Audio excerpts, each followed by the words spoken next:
गोभद्र नामक सेठ और उनकी पत्नी भद्रा सेठानी होती हैं, जिनका एक पुत्र होता है। उनका नाम शालिभद्र होता है। पिता ने पुत्र प्राप्ति के लिए संकल्प लिया था कि अगर पुत्र होगा तो अपना कार्यभार सौंपकर संयम ग्रहण कर लेंगे। पिता ने ठीक वैसे ही किया। आयुष्य पूर्ण करके वे स्वर्ग के देव बन गए। आपको पता है बच्चों, वह देव स्वर्ग से रोज टेस्टी खाना, ज्वेलरी और सुंदर सुंदर कपड़ों की 33 यानी 33 पेटियां भेजते थे। 33 पेटियां? हाँ 33। चलो देखते हैं उनका वैभव कितना था। भद्रा सेठानी महल के झरोखे में बैठी है। दादी पास में खड़ी है। नगर में नेपाली व्यापारी उदास घूम रहे हैं।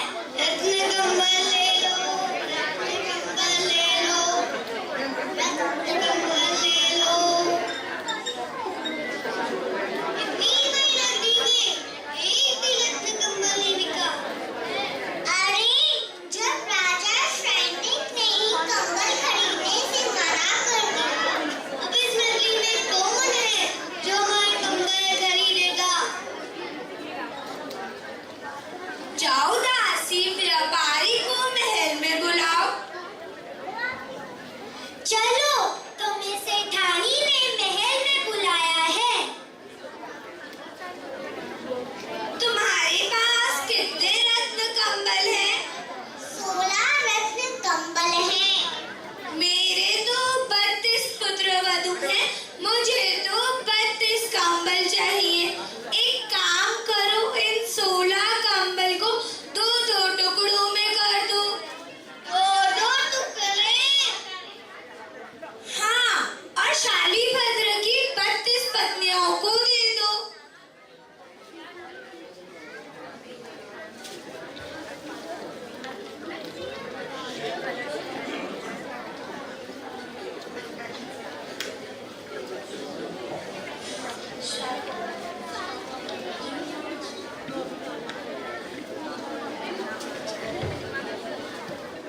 मैम, शालिभद्र को इतना धन वैभव और रिद्धि किस कारण मिली?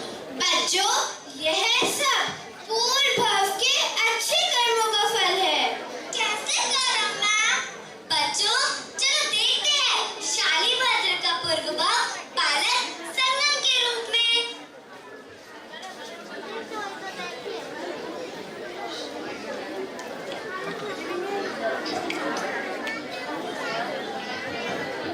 अरे, आज तो माँ ने मेरे लिए खीर बनाई है। मेरे मित्र खीर की बहुत प्रशंसा करते हैं। आज मैं भी इसे खाकर देखता हूँ कि कितनी स्वादिष्ट होती है। बालक संगम खीर ठंडी होने का इंतजार कर रहा है। तभी मांस कमर वाले मुनि का आगमन होता है। अरे, ये खीर कब ठंडी होगी और मैं इसे कब खाऊंगा? मत्थे मंदावी मारा साहब, कृपा करो।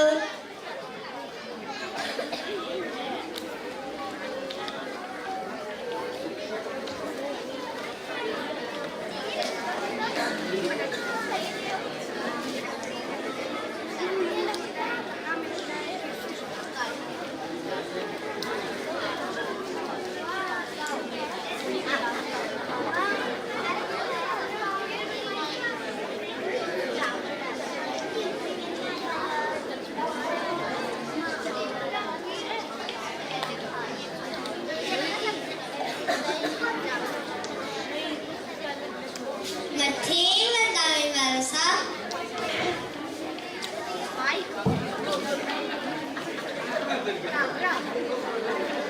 अरे, ये खीर कितनी मीठी है, मजा आ गया। तो बच्चों, यह था सुपात्र दान। इसी बालक संगम के यही शुद्ध सुपात्र दान उसे शालिभद्र के भव में इतना धन लाभ और रिद्धि के रूप में मिला।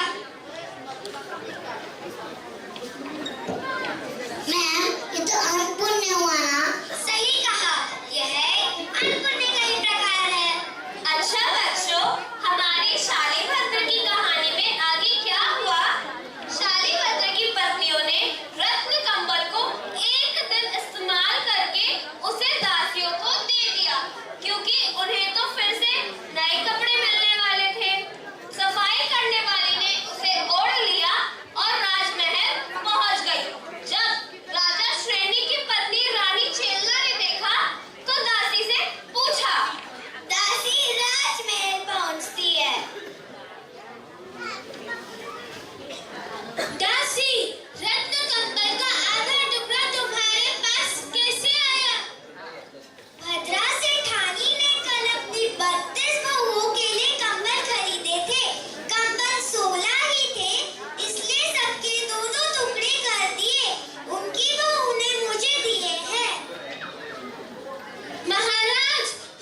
उसी के